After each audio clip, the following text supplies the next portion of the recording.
যে খবরের দিকে এবার নজর রাখবো, বিমায় 100% এফডিআই, 100% এফডিআই এ অনুমোদন কেন্দ্রীয় মন্ত্রিসভার। বিমায় 100% বিদেশি বিনিয়োগ, বিমায় 74% থেকে বাড়িয়ে 100% অনুমোদন। মৈত্রেয়ী ভট্টাচার্য আরো বিস্তারিত জানাবেন। মৈত্রেয়ী, দেখো, বিমার এই আশঙ্কাটাই কিন্তু করা হচ্ছিল যে বিমার ফরেন ডিরেক্ট ইনভেস্টমেন্টের পরিমাণ আরো বাড়ানো হবে, অর্থাৎ বিদেশি বিনিয়োগ বাড়ানো হবে। এবং এক্ষেত্রে দাঁড়িয়ে সরকারের পক্ষে যুক্তি যে বিদেশি বিনিয়োগ বাড়লে সেক্ষেত্রে দাঁড়িয়ে অনেক বেশি কম্পিটিশন বাড়বে এবং সাধারণত যারা ভারতীয় নাগরিকরা তারা লাভবান হবে।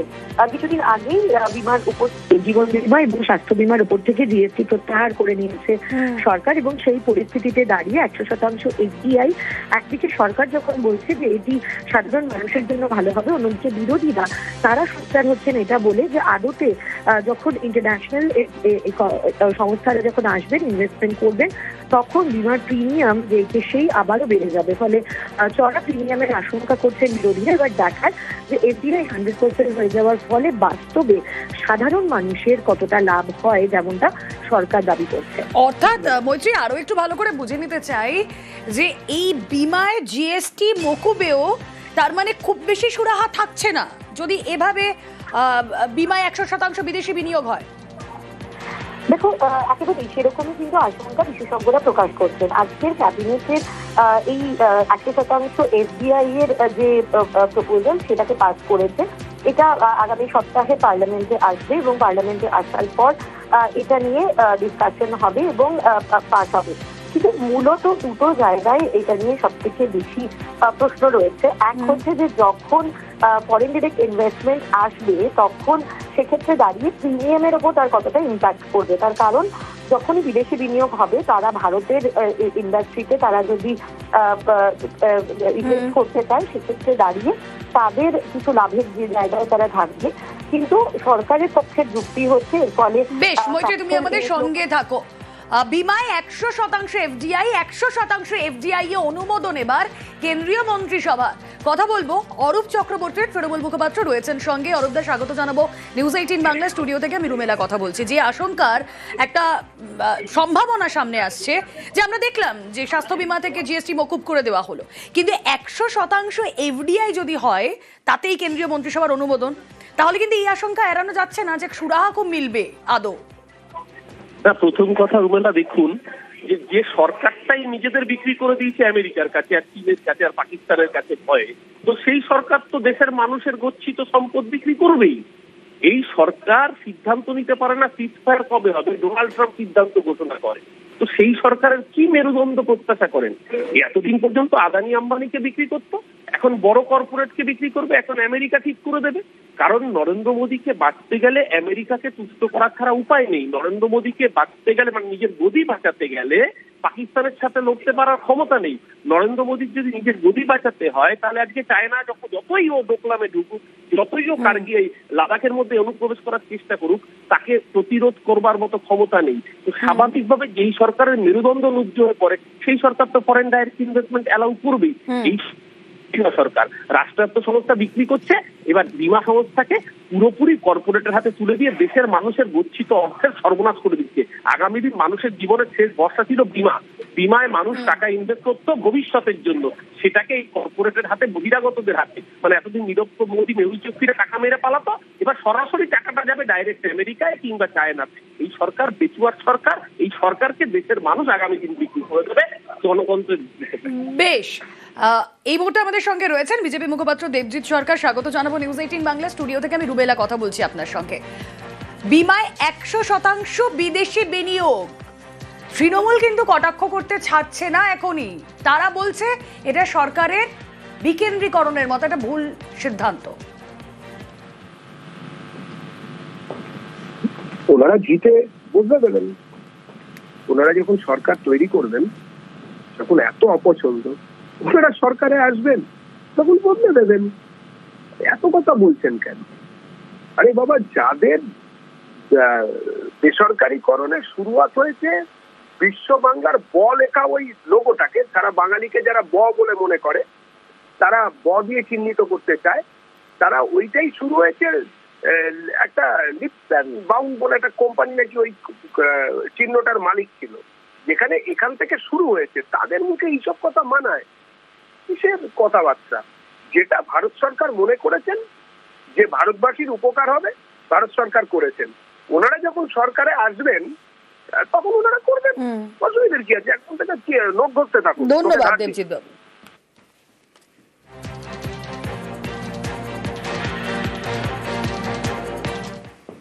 কোথাও মাটির রাস্তা, কোথাও রাস্তা থেকে ইট উঠে বেহাল, হাঁটাই যায় না। এবার সেই দুর্ভোগের দিন শেষের পথে। স্বাধীনতার পর প্রথম কংক্রিটের রাস্তা পাচ্ছে বাঁকুড়ার গ্রাম। উত্তর 24 পরগনার আমডাঙ্গায় 8টি রাস্তার জন্য বরাদ্দ 4 কোটি টাকা।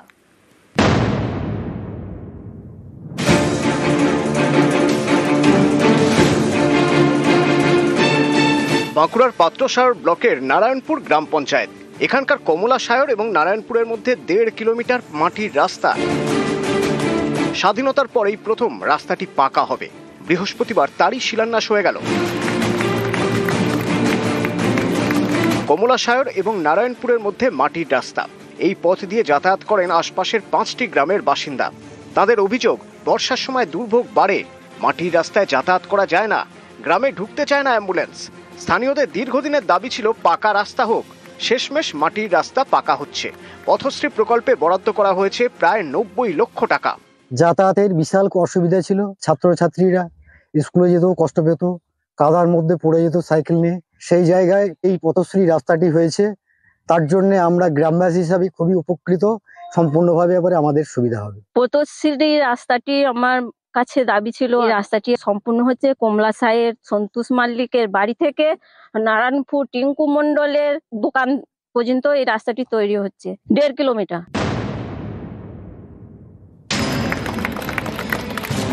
উত্তর 24 পরগনার আমডাঙ্গা, এখানকার চণ্ডীগড় গ্রাম পঞ্চায়েত এলাকার চাকনিয়া বেহাল রাস্তা, হাঁটা যায় না। ভারী বৃষ্টি হলেই দুর্ভোগের একশেষ। এই রাস্তাটি নতুন করে তৈরি হচ্ছে। সব মিলিয়ে আমডাঙ্গায় 8টি রাস্তার জন্য বরাদ্দ করা হয়েছে 4 কোটি টাকা। বৃহস্পতিবার সেই কাজেরই আনুষ্ঠানিক শুরু। খুবই খুশি, কারণ রাস্তাটা আমাদের অতি অবশ্যই প্রয়োজন। আর রাস্তা হওয়ার আগে গার্ডওয়ালগুলো খুবই প্রয়োজন। গার্ডওয়ালগুলো হলে তবেই রাস্তাটা ঠিক থাকবে। গার্ডওয়ালটা হওয়ার পরে যদি রাস্তাটা হয় আরও একটু আনন্দিত হব। আমডাঙ্গা ব্লকে টোটাল 14টা রাস্তা আছে, প্রায় 4 কোটি টাকা খরচে আমরা প্রায় 10 কিলোমিটার রাস্তা করতে যাচ্ছি। বরাদ্দকৃত টাকার পরিমাণ প্রায় 4 কোটি টাকা। বাঁকুড়া থেকে দেবব্রত মণ্ডল এবং উত্তর 24 পরগনা থেকে জিয়াউল আলম, নিউজ 18 বাংলা।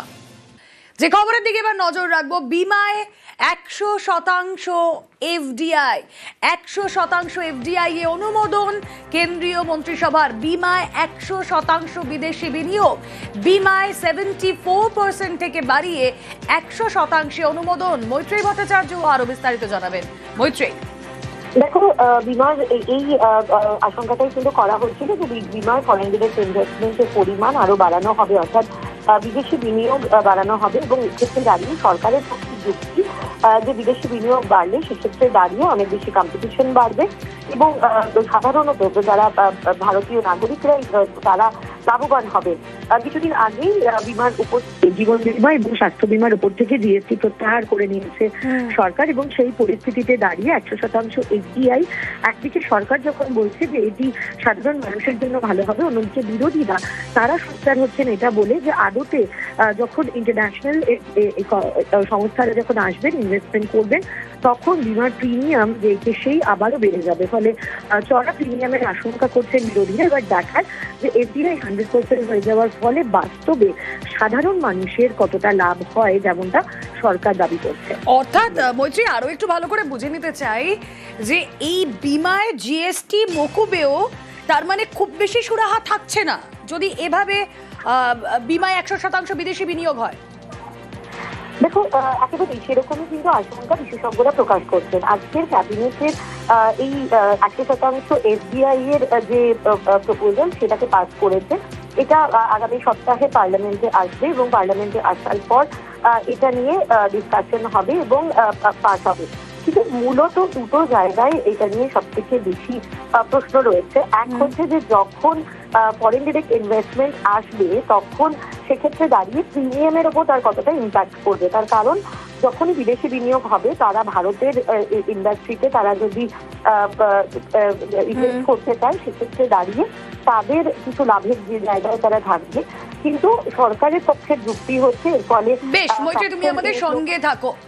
বিমায় 100% এফডিআই, 100% এফডিআই এ অনুমোদন এবার কেন্দ্রীয় মন্ত্রিসভা।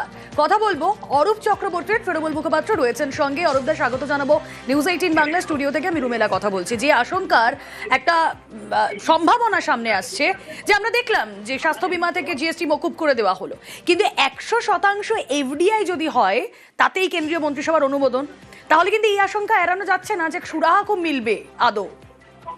না, প্রথম কথা রুমেলা, দেখুন যে সরকারটাই নিজেদের বিক্রি করে দিয়েছে আমেরিকার কাছে আর চীনের কাছে আর পাকিস্তানের কাছে ভয়ে, তো সেই সরকার তো দেশের মানুষের গচ্ছিত সম্পদ বিক্রি করবেই। এই সরকার সিদ্ধান্ত নিতে পারে না সিজফায়ার কবে হবে, ডোনাল্ড ট্রাম্প সিদ্ধান্ত ঘোষণা করে। তো সেই সরকারের কি মেরুদণ্ড প্রত্যাশা করেন? এতদিন পর্যন্ত আদানি আম্বানিকে বিক্রি করতো, এখন বড় কর্পোরেটকে বিক্রি করবে, এখন আমেরিকা ঠিক করে দেবে। কারণ নরেন্দ্র মোদীকে বাঁচতে গেলে আমেরিকাকে তুষ্ট করা ছাড়া উপায় নেই। নরেন্দ্র মোদীকে বাঁচতে গেলে, মানে নিজের গদি বাঁচাতে গেলে পাকিস্তানের সাথে লড়তে পারার ক্ষমতা নেই। নরেন্দ্র মোদীর যদি নিজের গদি বাঁচাতে হয়, তাহলে আজকে চায়না যতই ও ডোকলামে ঢুকুক, যতই ও কার্গিল লাদাখের মধ্যে অনুপ্রবেশ করার চেষ্টা করুক, তাকে প্রতিরোধ করবার মতো ক্ষমতা নেই। তো স্বাভাবিকভাবে যেই সরকারের মেরুদণ্ড নুজ্জ হয়ে পড়ে, সেই সরকার তো ফরেন ডাইরেক্ট ইনভেস্টমেন্ট অ্যালাউ করবেই। এই সরকার রাষ্ট্রায়ত্ত সংস্থা বিক্রি করছে, এবার বীমা সংস্থাকে পুরোপুরি কর্পোরেটের হাতে তুলে দিয়ে দেশের মানুষের গচ্ছিত অর্থের সর্বনাশ করে দিচ্ছে। আগামী দিন মানুষের জীবনের শেষ ভরসা ছিল বিমা। বিমায় মানুষ টাকা ইনভেস্ট করতো ভবিষ্যতের জন্য, সেটাকে এই কর্পোরেটের হাতে, বহিরাগতদের হাতে, মানে এতদিন নীরব মোদী মেহুল চক্রীরা টাকা মেরে পালাতো, এবার সরাসরি টাকাটা যাবে ডাইরেক্ট আমেরিকায় কিংবা চায়নাতে। এই সরকার বেচুয়ার সরকার, এই সরকারকে দেশের মানুষ আগামী দিন বিক্রি করে দেবে জনগণের। বেশ, এই মুহূর্তে আমাদের সঙ্গে রয়েছেন বিজেপি মুখপাত্র দেবজিৎ সরকার। স্বাগত জানাবো নিউজ 18 বাংলা স্টুডিও থেকে। আমি রুবেলা কথা বলছি আপনার সঙ্গে। বিমায় 100% বিদেশি বিনিয়োগ, তৃণমূল কিন্তু কটাক্ষ করতে ছাড়ছে না এখনই। তারা বলছে এটা সরকারের বিকেন্দ্রীকরণের মতো একটা ভুল সিদ্ধান্ত। ওনারা জিতে বুঝতে দেবেন, ওনারা যখন সরকার তৈরি করবেন, যখন এত অপছন্দ, ওনারা সরকারে আসবেন, তখন বদলে দেবেন। এত কথা বলছেন কেন? আরে বাবা, যাদের বেসরকারীকরণের শুরুয়াত হয়েছে, বিশ্ব বাংলার ব লেখা ওই লোগোটাকে তারা বাঙালিকে যারা ব বলে মনে করে, তারা ব দিয়ে চিহ্নিত করতে চায়, তারা ওইটাই শুরু হয়েছে। একটা লিপস অ্যান্ড বাউন্ড বলে একটা কোম্পানি নাকি ওই চিহ্নটার মালিক ছিল, যেখানে এখান থেকে শুরু হয়েছে। তাদের মুখে এইসব কথা মানায়? কিসের কথাবার্তা? যেটা ভারত সরকার মনে করেছেন যে ভারতবাসীর উপকার হবে, ভারত সরকার করেছেন। ওনারা যখন সরকারে আসবেন তখন ওনারা করবেন, অসুবিধার কি আছে? এখন থেকে নখ ঘষতে থাকুন। ধন্যবাদ দেবজিৎ বাবু।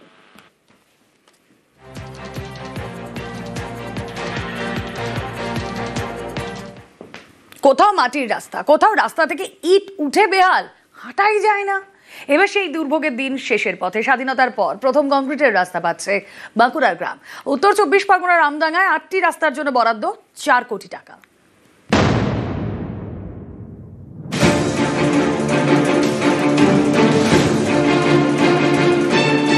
বাঁকুড়ার পাত্রসায়র ব্লকের নারায়ণপুর গ্রাম পঞ্চায়েত। এখানকার কমলাসায়র এবং নারায়ণপুরের মধ্যে 1.5 কিলোমিটার মাটির রাস্তা। স্বাধীনতার পরেই প্রথম রাস্তাটি পাকা হবে। বৃহস্পতিবার তারই শিলান্যাস হয়ে গেল। কমলাসায়র এবং নারায়ণপুরের মধ্যে মাটির রাস্তা। এই পথ দিয়ে যাতায়াত করেন আশপাশের 5টি গ্রামের বাসিন্দা। তাদের অভিযোগ, বর্ষার সময় দুর্ভোগ বাড়ে, মাটির রাস্তায় যাতায়াত করা যায় না, গ্রামে ঢুকতে চায় না অ্যাম্বুলেন্স। স্থানীয়দের দীর্ঘদিনের দাবি ছিল পাকা রাস্তা হোক। শেষমেশ মাটির রাস্তা পাকা হচ্ছে। পথশ্রী প্রকল্পে বরাদ্দ করা হয়েছে প্রায় 90 লক্ষ টাকা। যাতায়াতের বিশাল অসুবিধা ছিল। ছাত্রছাত্রীরা স্কুলে যেতেও কষ্ট পেত, কাদার মধ্যে পড়ে যেত সাইকেল নিয়ে। সেই জায়গায় এই পথশ্রী রাস্তাটি হয়েছে, তার জন্য আমরা গ্রামবাসী হিসাবে খুবই উপকৃত। সম্পূর্ণভাবে এবারে আমাদের সুবিধা হবে। পথশ্রী রাস্তাটি আমার কাছে দাবি ছিল। এই রাস্তাটি সম্পূর্ণ হচ্ছে কমলাসাইয়ের সন্তোষ মাল্লিকের বাড়ি থেকে নারায়ণপুর টিঙ্কু মন্ডলের দোকান পর্যন্ত এই রাস্তাটি তৈরি হচ্ছে 1.5 কিলোমিটার।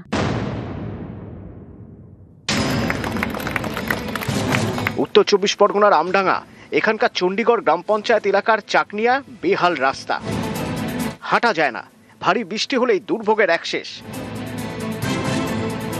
এই রাস্তাটি নতুন করে তৈরি হচ্ছে। সব মিলিয়ে আমডাঙ্গায় 8টি রাস্তার জন্য বরাদ্দ করা হয়েছে 4 কোটি টাকা। বৃহস্পতিবার সেই কাজেরই আনুষ্ঠানিক শুরু। খুবই খুশি, কারণ রাস্তাটা আমাদের অতি অবশ্যই প্রয়োজন, আর রাস্তা হওয়ার আগে গার্ডওয়ালগুলো খুবই প্রয়োজন। গার্ডওয়ালগুলো হলে তবেই রাস্তাটা ঠিক থাকবে। গার্ডওয়ালটা হওয়ার পরে যদি রাস্তাটা হয় আরও একটু আনন্দিত হবো। আমডাঙ্গা ব্লকে টোটাল 14টা রাস্তা আছে, প্রায় 4 কোটি টাকা খরচে আমরা প্রায় 10 কিলোমিটার রাস্তা করতে যাচ্ছি। বরাদ্দকৃত টাকার পরিমাণ প্রায় 4 কোটি টাকা। বাঁকুড়া থেকে দেবব্রত মণ্ডল এবং উত্তর 24 পরগনা থেকে জিয়াউল আলম, নিউজ 18 বাংলা।